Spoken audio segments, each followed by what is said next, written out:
Law के अंदर दो लॉ मेन रूप से आते हैं, मुस्लिम लॉ और हिंदू लॉ। आज हमारी इस वीडियो में हिंदू लॉ पर चर्चा करेंगे। मैं प्रियंका अरोड़ा आपका स्वागत करती हूं हमारे YouTube channel the law point पर। अगर आपने हमारे चैनल को अब तक सब्सक्राइब नहीं किया है तो आप इसे सब्सक्राइब करना ना भूलें।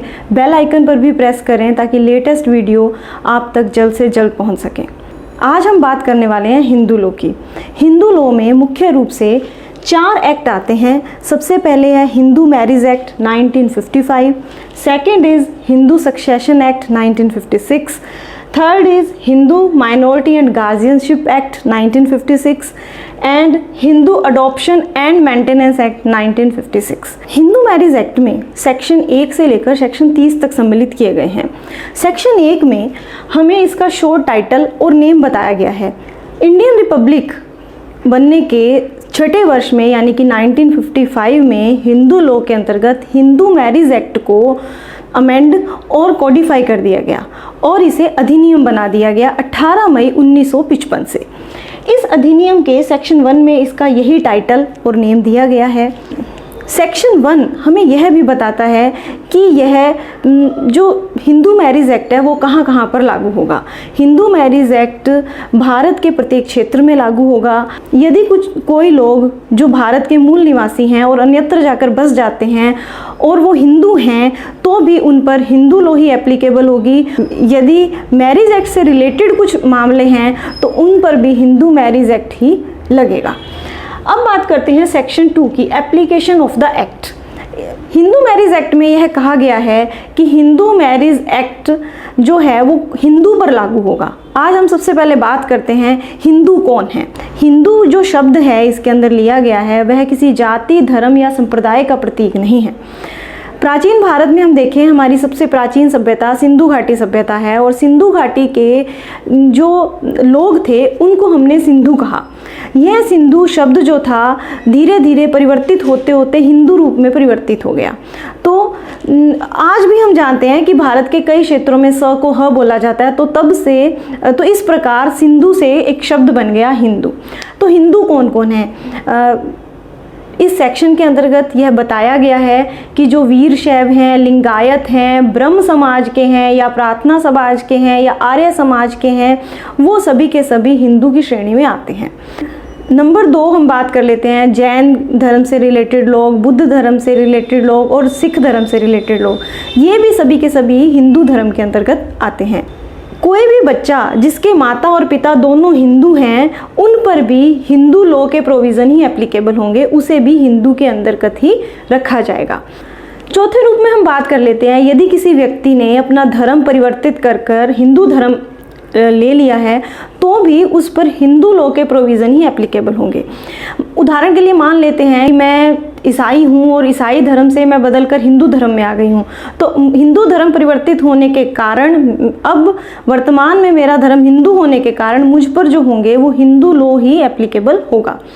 एक दिया हुआ है कन्वर्ट शब्द, वो तो है धर्म परिवर्तन के लिए। एक दिया हुआ है रीकन्वर्ट। रीकन्वर्ट का मतलब है यदि कोई व्यक्ति पहले से हिंदू है और बाद में अपना धर्म परिवर्तन कर किसी अन्य धर्म में चला जाता है और उसके बाद उस धर्म को पुनः छोड़कर अपने मूल धर्म में वापस आ जाता है, अर्थात पुनः हिंदू धर्म ग्रहण कर लेता है, उस पर भी हिंदू लॉ के प्रोविज़न ही एप्लीकेबल होंगे। इस एक्ट में यह व्याख्या की गई है कि जो व्यक्ति मुस्लिम नहीं है, पारसी नहीं है, क्रिश्चियन नहीं है या यहूदी नहीं है, यदि वो इन चारों श्रेणियों में नहीं आता है तो उसे हिंदू की श्रेणी में लिया जाएगा और उस पर हिंदू लॉ के प्रोविज़न एप्लीकेबल होंगे। हमें ये क्लियर हो गया कि मैरिज एक्ट में, हिंदू मैरिज एक्ट में हिंदू कौन कौन है। लेकिन भारत संविधान के आर्टिकल 366 के क्लॉज 25 में यह क्लियर किया गया है कि हिंदू मैरिज एक्ट के ये जो प्रावधान हैं एसटी पर लागू नहीं होंगे। कब तक लागू नहीं होंगे? जब तक सेंट्रल गवर्नमेंट किसी प्रकार के निर्देश ना दे दे या किसी प्रकार की अधिसूचना वो ऑफिशियल गजट के माध्यम से ना दे दे, तब तक एसटी पर ये वाले जो प्रोविज़न होंगे हिंदू लॉ के वो लागू नहीं किए जा सकेंगे। सेक्शन 3 में इसके अंदर कुछ शब्द दिए गए हैं, उसकी डेफिनेशन जो है वो सेक्शन 3 में बताई गई हैं। आगे हम बढ़ते हैं। सेक्शन 5 में बताया गया है कि यदि कोई दो व्यक्ति हैं, दोनों हिंदू हैं और वो शादी करना चाहते हैं तो उनकी कंडीशंस क्या होंगी, वो सेक्शन 5 में हमें बताई गई हैं। हिंदू मैरिज में कौन कौन सी सेरेमनीज हो सकती हैं, कौन कौन से कर्म कांड हो सकते हैं, वो सेक्शन 7 में बताए गए हैं। हिंदू मैरिज का रजिस्ट्रेशन कैसे होगा, वो सेक्शन 8 में बताया गया है। सेक्शन 9 हमें रेस्टिट्यूशन ऑफ कॉन्जुगल राइट्स के बारे में बताता है और सेक्शन जो 10 है वो हमें जुडिशियल सेपरेशन के बारे में बताता है।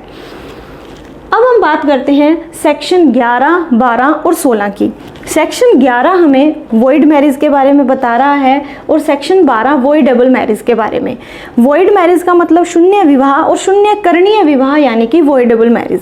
लेकिन यदि कोई विवाह वॉइड या वॉइडेबल साबित हो जाता है तो उस मैरिज से जो संतान पैदा होगी उसकी लेजिटिमेसी की बात जो सेक्शन करता है वो है सेक्शन नंबर 16। इन विवाह से, इन वॉइड या वॉइडेबल मैरिज से जो उत्पन्न बच्चे होंगे उनकी धर्मजता कैसे प्रूव होगी, वो सेक्शन नंबर 16 में बताया गया है। सेक्शन 13 डाइवोर्स के बारे में बताता है। सेक्शन 13B में यह बताया गया है कि म्यूचुअल कंसेंट, पारस्परिक सहमति के द्वारा भी डाइवोर्स लिया जा सकता है। सेक्शन 14 यह बताता है कि शादी के 1 वर्ष तक डाइवोर्स की एप्लीकेशन नहीं लगाई जा सकती है।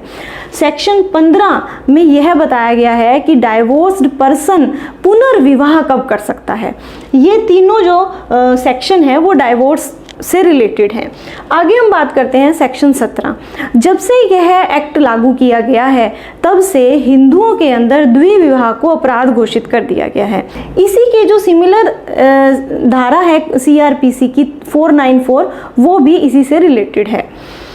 सेक्शन जो 18 है वो बताता है कि हिंदू विवाह की यदि किन्हीं शर्तों का उल्लंघन हो जाए तो क्या क्या दंड मिल सकते हैं।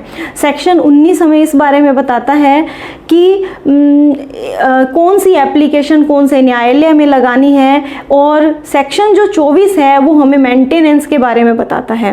कुल मिलाकर हिंदू मैरिज एक्ट के अंदर सेक्शन 1 से लेकर 30 तक सेक्शन है। हमने मुख्य सेक्शंस पर इसमें चर्चा कर ली है। हम अगली वीडियो में आपसे चर्चा करेंगे हिंदू सक्सेशन एक्ट 1956 पर। अगर आपको हमारी ये वीडियो अच्छी लगी हो तो आप इसे लाइक एंड शेयर करना ना भूलें। धन्यवाद। जय हिंद।